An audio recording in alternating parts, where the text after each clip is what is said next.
गरीब अगर साइकिल भी चोरी करे तो उसके लिए सीसीडी है, और अमीर अगर बिलियंस ऑफ रुपीज़ भी पाकिस्तान से बाहर ले जाए तो उसके लिए ऑप्शंस हैं, सहूलत हैं, डिस्काउंट्स हैं, और उसे कहा जा रहा है कि आप 100% की बजाय 20-30% भी बैरून मुल्क से पैसा पाकिस्तान ले आएंगे तो आपको बड़ी सहूलत दी जाएगी। लेकिन चूँकि मोहसिन नकवी साहब इंटीरियर मिनिस्टर हैं और इनके अंडर जो है ये तमाम लॉ इन्फोर्समेंट जो है वो अदारे आ रहे हैं, पुलिस है, FIA है, तो इनके ये रिमार्क्स बड़े मैटर करते हैं। यानी आप कह रहे हैं कैसे गया इस पर भी बात नहीं करते, किस तरीके से गया इसके पर भी बात नहीं करते। यानी अब कोई कानून नहीं है, बस आपकी मंशा है कि आप जिस पर चाहें उस पर बात करेंगे। आपने हर शहरी के अंदर वो शहरी जो गरीब है, जो बाइक पर निकलता है बेचारा अपनी और पुरानी गाड़ी पर निकलता है, वो 1 लीटर फ्यूल के ऊपर जो है वो 100 से ज़्यादा आपको टैक्स दे रहा है। वो 1 लीटर दूध के ऊपर जो है वो 36 रुपये टैक्स दे रहा है, जबकि आपके हमारे मातहत जो मुलाजम हैं, जो सरकारी जो है वो नौकर हैं, उनके जो अय्याशी है वो आज भी इस माहौल में भी जब फ्यूल इतना ज़्यादा महंगा है तो उनकी अय्याशी देखने की है। तो एक गेस्चर आप भी अच्छा दें ना, आप एक बड़े दिल का मुजाहरा करें और एक गेस्चर दें जी। अब हमने कफ़ायत शारी जो आपने नया पावर डिवीजन ने नोटिफिकेशन निकाला है जी कि शाम 5 से 1 के दरमियान 2 घंटे लोड शेडिंग होगी, आप 2 घंटे बंद करें अपनी भी सरकारी जो अमलाक हैं, सरकारी ऑफिस हैं, और आप अपनी गाड़ियां कम करें। आप प्रोटोकॉल में जहां 50 गाड़ियां थी उसको कम करें, 1-2 गाड़ी काफ़ी होती है, गाड़ी के साथ एक इज़ इनफ अगर बहुत ज़्यादा सिक्योरिटी थ्रेट हो, वरना एक गाड़ी ही काफ़ी है। आप चूँकि आपके मुताबिक के सब कुछ सिक्योर्ड है। अस्सलाम वालेकुम नाज़रीन, गरीब अगर साइकिल भी चोरी करे तो उसके लिए सीसीडी है, और अमीर अगर बिलियंस ऑफ रुपीज़ भी पाकिस्तान से बाहर ले जाए तो उसके लिए ऑप्शंस हैं, सहूलत हैं, डिस्काउंट्स हैं, और उसे कहा जा रहा है कि आप 100% की बजाय 20-30% भी बैरून मुल्क से पैसा पाकिस्तान ले आएंगे तो आपको बड़ी सहूलत दी जाएगी। ये जनाब मैं जो बात कर रहा हूँ ये वज़ीर दाखिला मोहसिन नकवी साहब ने कराची में ताजरों के सामने खड़े होकर क्या कहा, ये क्लिप मैं आपको सुनवाता भी हूँ, और इस क्लिप को सुनने के बाद आप फैसला कीजिएगा कि पाकिस्तान में मोहसिन नकवी साहब क्या खुद इतराफ़ कर रहे हैं कि अमीर के लिए अलग कानून है, गरीब के लिए अलग कानून है, क्या खुद इतराफ़ कर रहे हैं अपनी नाकामी का कि पाकिस्तान से 2-3 सालों में जो बैरून मुल्क पैसा बाहर गया वो कैसे चला गया।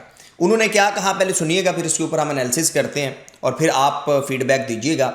कंप्लीट व्लॉग देखिएगा, लेकिन एक रिक्वेस्ट कि चैनल को सब्सक्राइब ज़रूर कर लीजिएगा, क्योंकि मेरी कोशिश होती है कि मैं आपकी आवाज़ बनूं, यानी आवाम की आवाज़ बनूं। ये क्लिप सुनिएगा मोहसिन नकवी साहब का, जो कि don.com के ऊपर लगा है, बहुत मुस्तनद है, और ये क्या कह रहे हैं जनाब मोहसिन नकवी साहब, फिर इसके ऊपर एनालिसिस करते हैं। 4 सालों में कितना पैसा पाकिस्तान से बाहर गया है, ये आप लोगों के ही नंबर्स हैं। तकरीबन 100 बिलियन 3 सालों में जो गया है पाकिस्तान से बाहर, चला गया, उसके ऊपर बहस नहीं करते, लेकिन किस तरीके से गया उस पर भी बात नहीं करते। अगर कोई ये कहे कि अच्छा सहूलत देखें ना, मैं साथ साथ इसलिए एक्सप्लेन कर रहा हूँ ताकि आपको याद रहे जब हम आगे एनालिसिस करें। चला गया उस पर भी बात नहीं करते, किस तरीके से गया उस पर भी बात नहीं करते, यानी मनी लॉन्ड्रिंग के ऊपर बात ही नहीं करते, क्योंकि कोई गरीब तो है नहीं जो डंकी लगा कर जा रहा है, और कोई वो गरीब तो है नहीं कि जो वीज़ा लगवा कर वर्क वीज़े पर जा रहा है और आपका जो है वो FIA या FIA इमिग्रेशन वाले उसे उतार देते हैं। अब हम इसकी तफसील में नहीं जाते कि मुबैना तौर पर कैसे लोग जा रहे होते हैं, किस तरीके से जो पैसे देता है उसको छोड़ दिया जाता है, जो नहीं देता, इस पर हम तफसील में नहीं जाते। लेकिन चूँकि मोहसिन नकवी साहब इंटीरियर मिनिस्टर हैं और इनके अंडर जो है ये तमाम लॉ इन्फोर्समेंट जो है वो अदारे आ रहे हैं, पुलिस है, FIA है, सो इनके ये रिमार्क्स बड़े मैटर करते हैं। यानी आप कह रहे हैं कैसे गया इस पर भी बात नहीं करते, किस तरीके से गया इसके पर भी बात नहीं करते। यानी अब कोई कानून नहीं है, बस आपकी मंशा है कि आप जिस पर चाहें उस पर बात करेंगे, और आपकी मंशा क्या है वो भी आगे सुनिएगा। नहीं पता नहीं निकाला जा सकता, तो मेरा ख्याल है कि सिर्फ 1-2 बंदों को कराची में उठाने की देर है, सारा कुछ पता चल जाएगा। तो इसलिए उसके ऊपर मैं बात नहीं कर रहा। कैसे गया उस पर बात नहीं कर रहा, पता हमें चल जाएगा, 1-2 बंदों को उठाने की देर है। तो मोहसिन नकवी साहब ये तो आप, मैं again and again her vlog में कहता हूँ कि शायद आप ना आवाम को समझते हैं कि आवाम बिल्कुल जो है ना वो अनपढ़ है या जाहिल है। आप अपने जो है वो रेलिवेंट DGFI साहब हैं उनसे पूछ लें, वो आपको सब बता देंगे। और चूँकि यहाँ जब कोई भी गेम होती है, कोई भी डील होती है, तो उसमें मिली भगत होती है। ये पैसा अगर बाहर जा रहा है मुल्क से बाहर तो ऐसे नहीं चला जाता ना, ट्रांजैक्शंस होती हैं, सब कुछ होता है।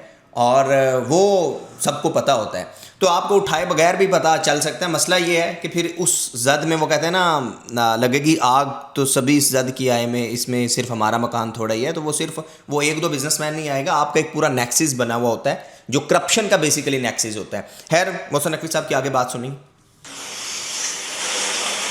बिजनेसमैन के लिए माहौल भी अच्छा हो जाएगा, जो आप लोग चाह रहे हैं वो भी अच्छा हो जाएगा, बट एक जेस्चर तो बिजनेस कम्युनिटी से अच्छा आ जाए। अगर आप ये कह रहे हैं, मैं आपने खुद ये बात की, रोशन अकाउंट मौजूद है, सबके पैसे दुबई में या बाकी जगह मौजूद है, हम नहीं कह रहे सारे पैसे ले आए चलेंगे, उसका 20 या 30% आप पाकिस्तान में ले आए वापस, इसी अकाउंट के तहत ले आए, तो ये बड़े आराम से $10 बिलियन से ज़्यादा हो जाएगा। अब देखें ना, जनाब मौसूफ कह रहे हैं कि मैं नहीं कहता आप 100% ले आएँ, मैं ये कहता हूँ कि आप 20 से 30% ले आएँ। तो सवाल ये है मोहसिन नकवी साहब कि जो आपकी पहली बात थी ना कि हम इसमें नहीं जाते कि पैसा किस तरीके से गया, किस ज़रिए से गया, तो ये जानना बहुत ज़रूरी है। जब आप कानून आइन की बात करते हैं तो ये ऐसे नहीं हो सकता ना कि आप कहेंगे और कोई अपना 20-30% पैसा वहाँ से ले आएगा, ऐसे नहीं होगा ना, ऐसे हो नहीं सकता, ऐसा पॉसिबल नहीं है। फिर आप कह रहे हैं कि बिज़नेस कम्युनिटी से एक अच्छा गेस्चर आना चाहिए। बिज़नेस कम्युनिटी से अच्छा गेस्चर क्या आ सकता है? यानी आप उनके सामने खड़े होकर उनको एक थ्रेट ही से कह सकते हैं, धमकियों में लहजे में, कि वरना एक दो बंदा उठाने की देर है। Business community normal sales income tax के बाद जो है वो सुपर टैक्स भी दे रही है।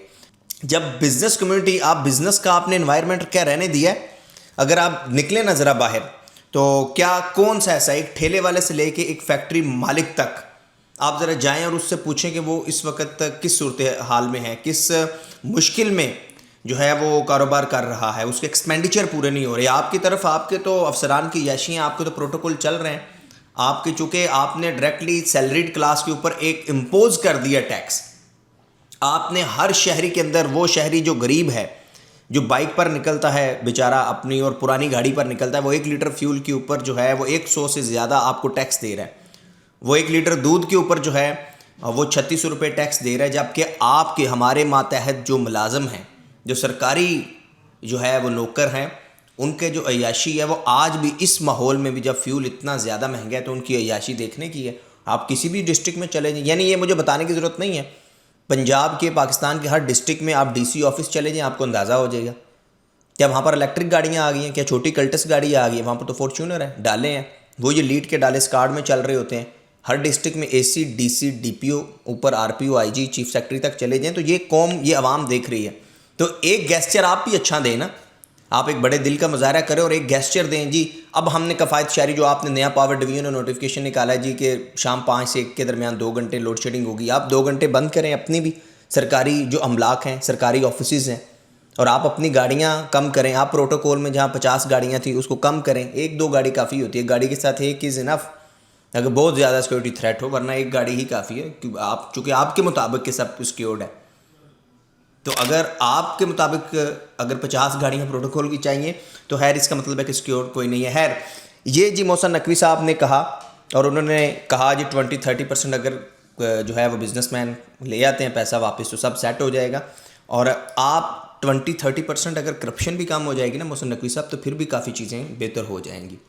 तो बजाय इसके कि आवाम के ऊपर, यानी वो एक ठेले वाले से लेके एक फैक्ट्री मालिक तक जो है वो बर्डन डालने की बजाय आप कुछ प्रैक्टिकल करें, और बजाय इसके कि आप अपनी तरफ से वो सोचें कि जो आपको अच्छा लग रहा है, यानी आप नहीं पूछ रहे पैसा बाहर कैसे गया, और आप सिर्फ चाहते हैं कि 20-30% ले आएँ, तो ये शायद एक टेम्परेरी हल तो हो सकता है, शायद ये हल तो हो नहीं सकता, क्योंकि ऐसे कोई पैसे लाएगा ही नहीं।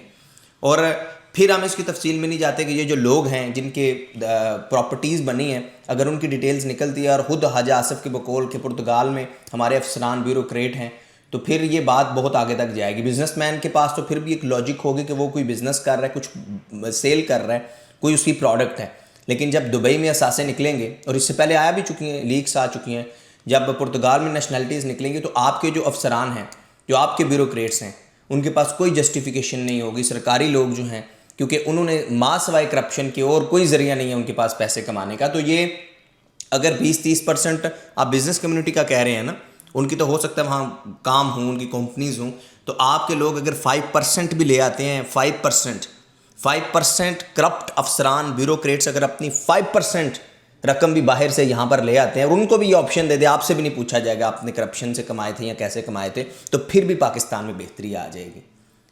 आपकी इसके ऊपर क्या राय है, आप क्या समझते हैं, अपने फीडबैक से कहा कीजिएगा। देखते रहिए Zoya Mansha YouTube channel. Please take care yourself. Allah हाफिज़।